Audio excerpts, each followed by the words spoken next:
Good morning, everybody. My name is Nathan Del Campo. I'm one of Pastor Jim's sons, and I get the privilege today of speaking with you guys, talking with you guys, and I love it. I'm glad you're here. Thank you for the chance of being here and hanging out with me. And you could be other places, like maybe rushing Area 51. I know this is like a trending thing right now. If you don't know about it, look it up. People are like seriously considering going to Area 51, banging on the doors, demanding we know what's inside. Some of y'all know what I'm talking about. Some of y'all are just completely clueless, but that's all right.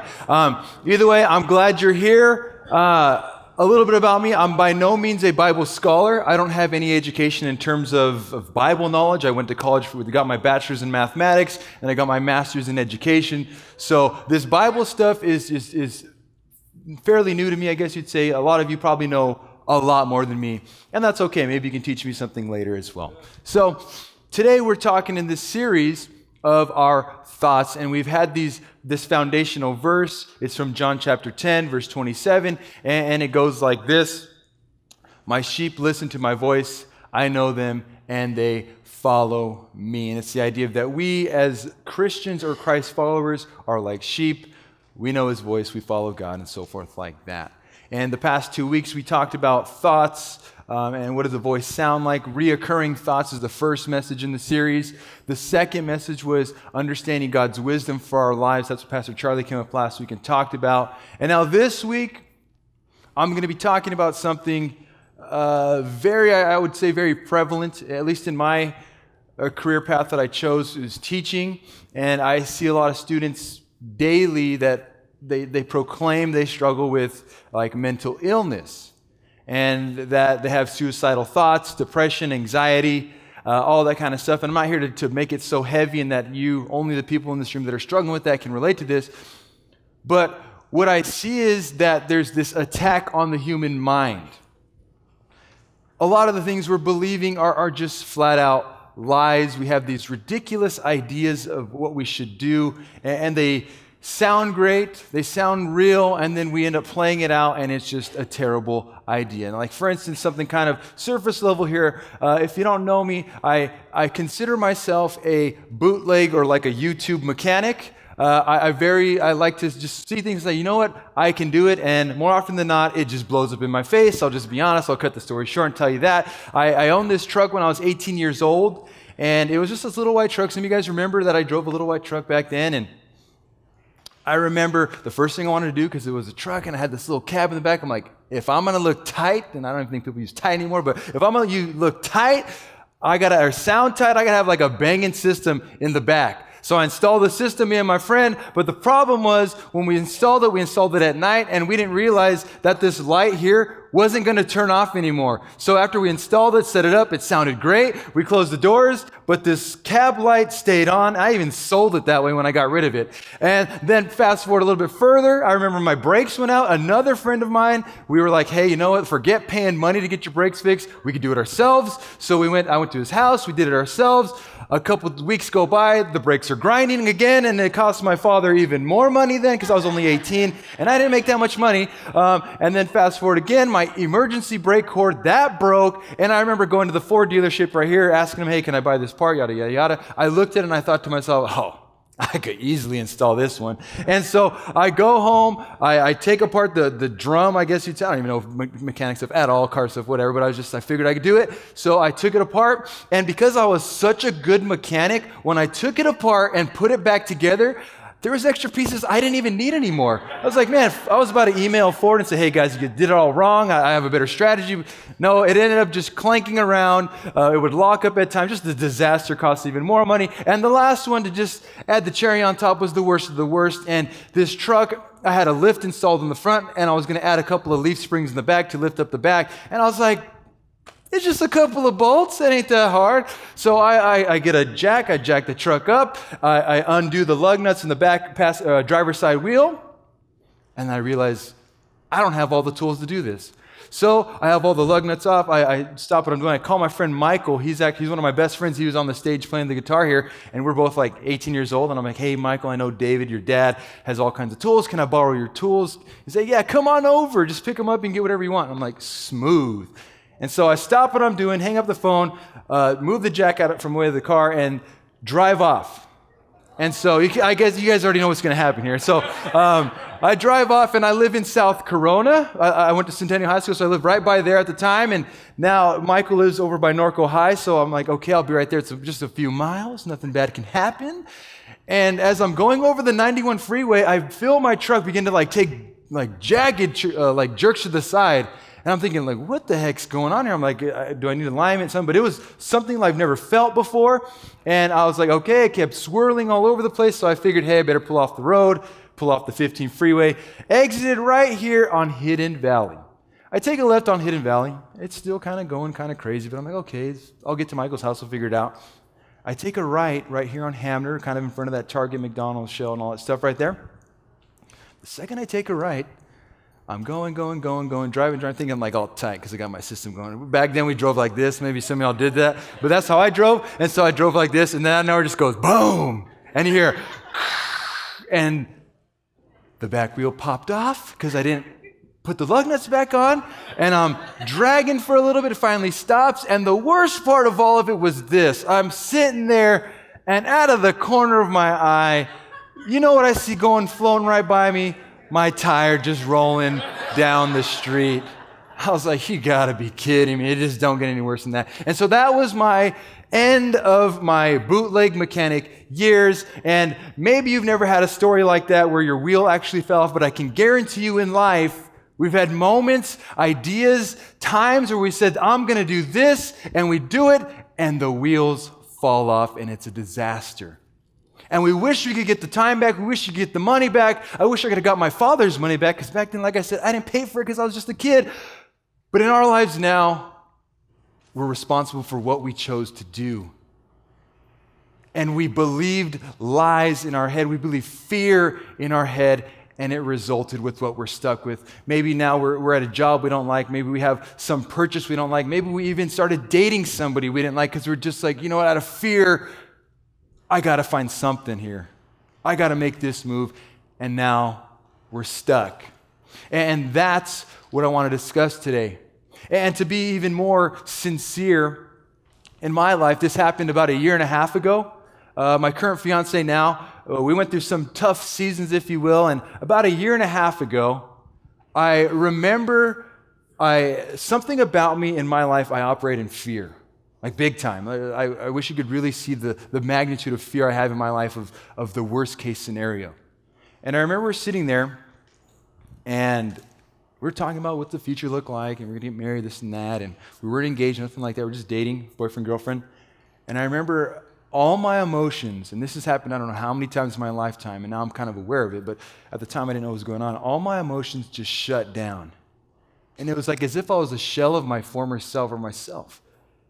And I remember looking at her and just saying, I don't love you. I don't want to be with you. And nothing could have been further from the truth, though. But for some reason in my mind, when I get an idea and I just shut down, it's like, this is what I'm going to do, because if I keep going this way, it's going to blow up anyways. It's going to fail. So let me take the easy way out because I'm so afraid of that, and I'm just going to leave now. And I've done this not just in a relationship, but in jobs. All avenues of my life have had results from fear.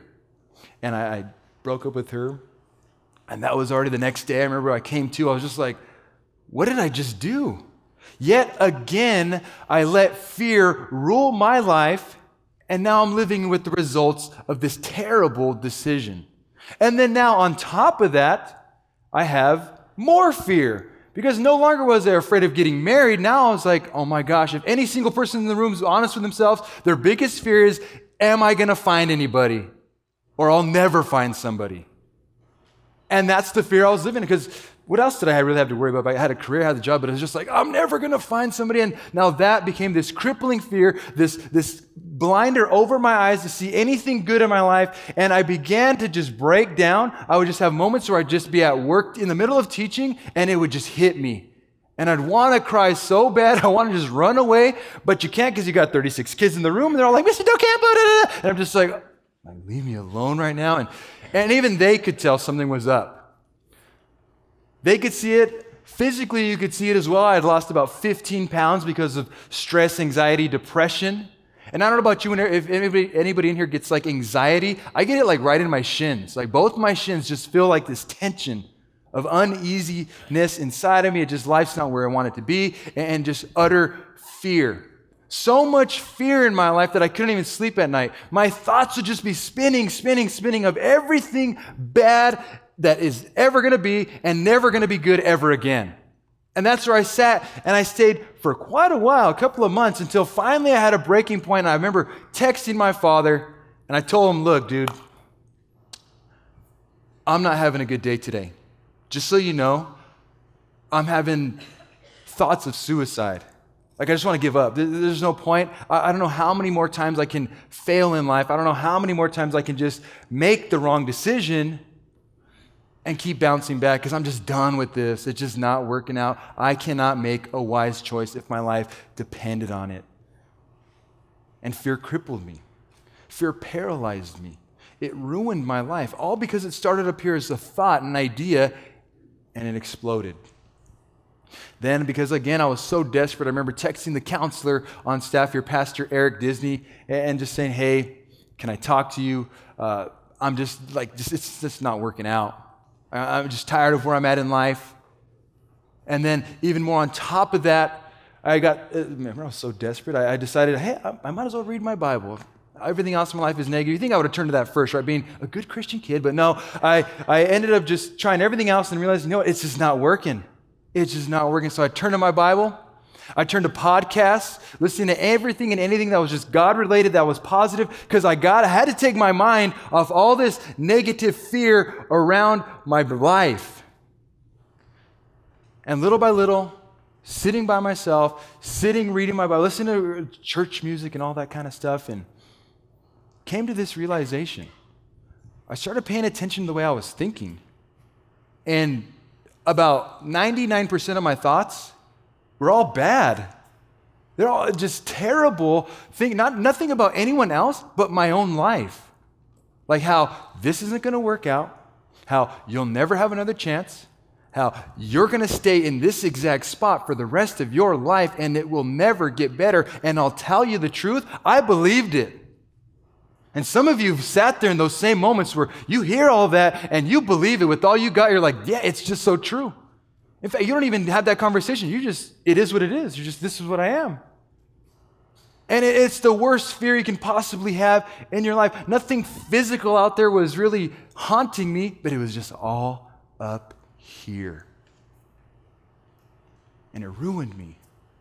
Until finally, because I kept searching, kept seeking, because I was like, I can't give up. I refuse to. I believe God had something for me, man. Something had to pick up here. And as I kept reading, studying, researching, I found a simple verse that gave me a little insight into the way God talks to us, the way God relates to us, the way He lands thoughts in our mind. Because that's the whole idea, is that God lands thoughts in our mind, and now are we going to move forward with them?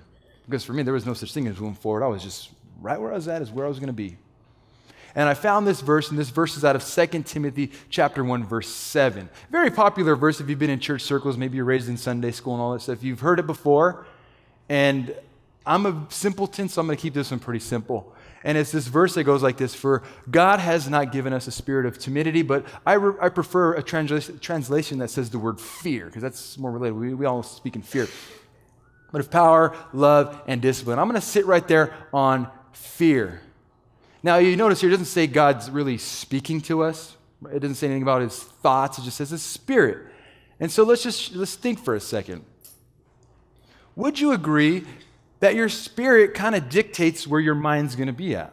For instance, if you have a greedy spirit, you're all about trying to get ahead or get more of, what are your thoughts going to be about? Getting more, how can I work harder? How can I manipulate this situation to get what I want, and so forth like that? Or some of you more caring people in the room, you have that compassionate spirit. You're like thinking, how can I help out this individual? How can I help out this body of people? How can I just serve my children, and so forth like that? Because your spirit's that way, therefore your thoughts will be that way.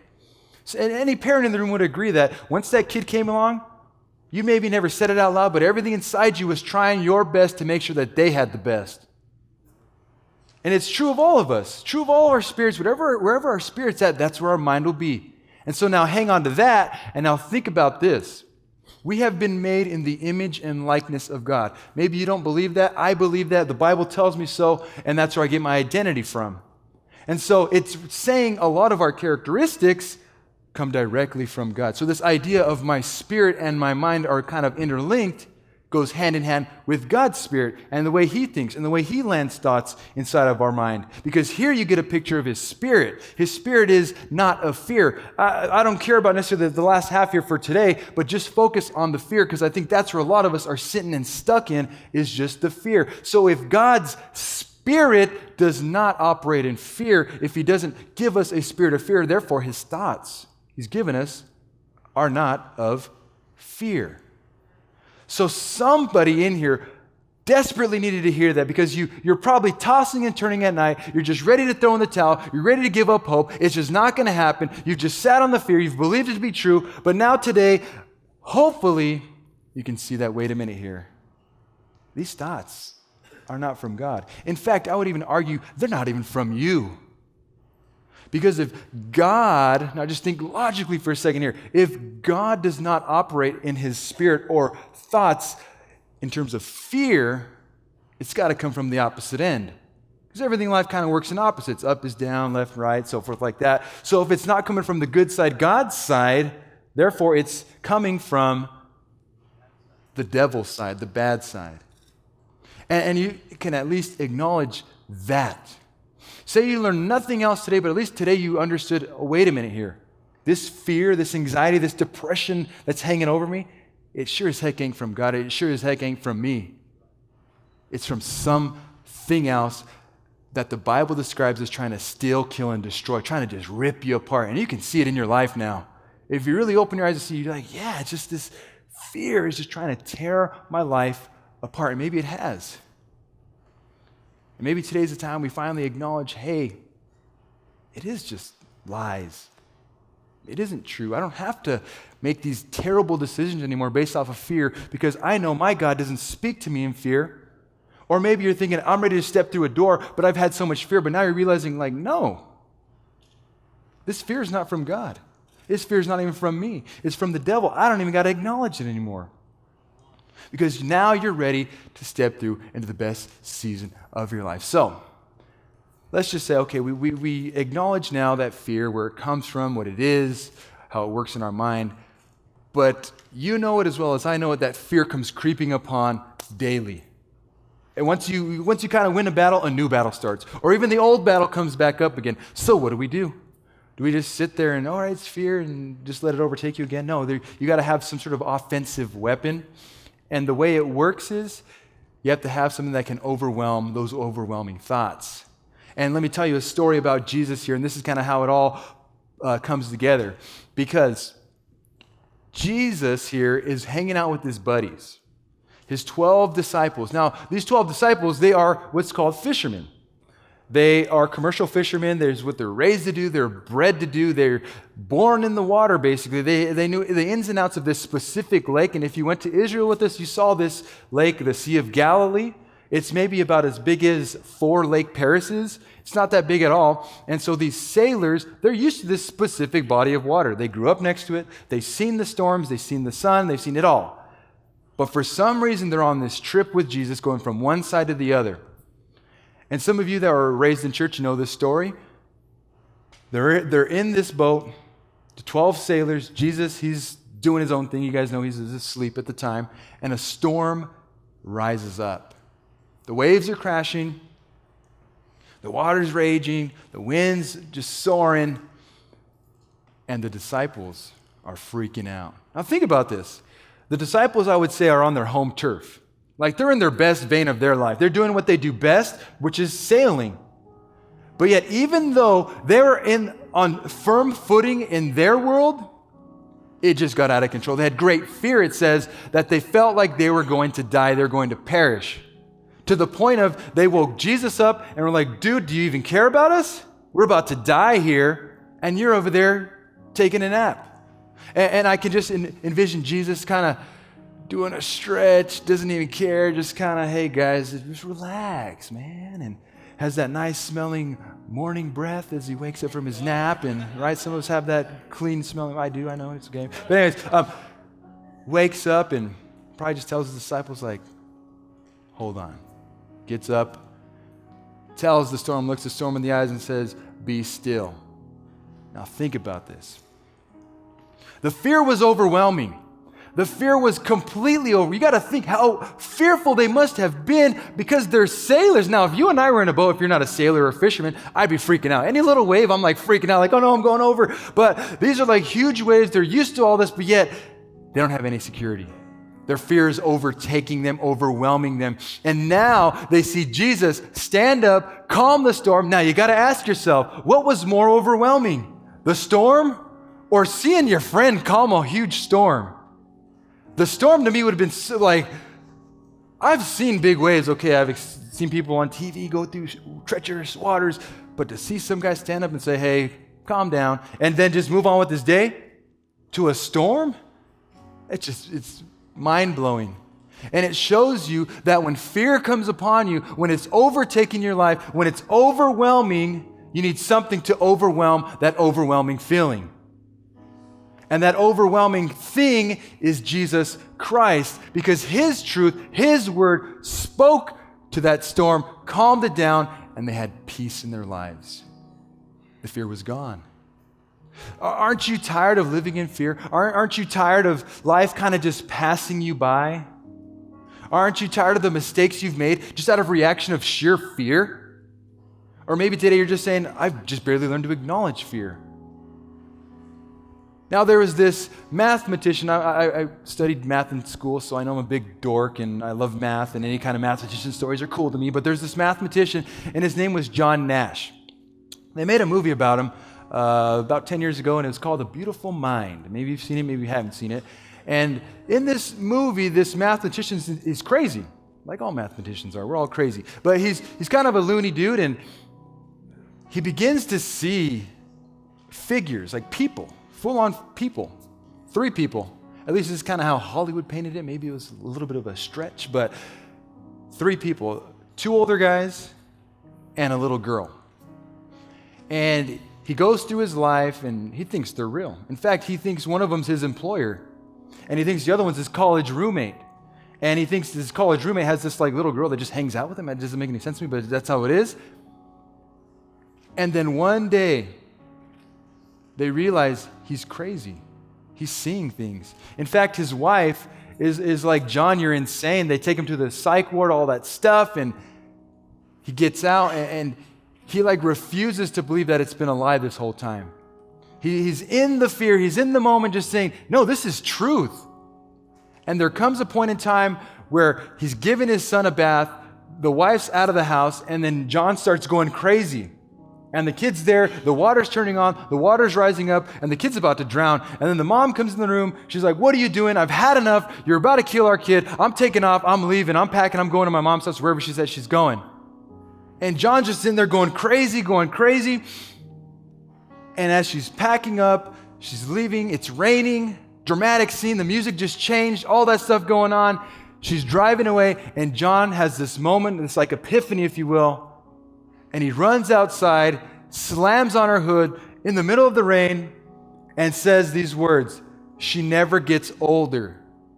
Because for him, logically he reasoned that had this little girl been real, after all these years, she would have aged a little bit. Even some of y'all, looking as young as you do, you'd age a little bit. And she never got older. And that's what made him realize this is not real.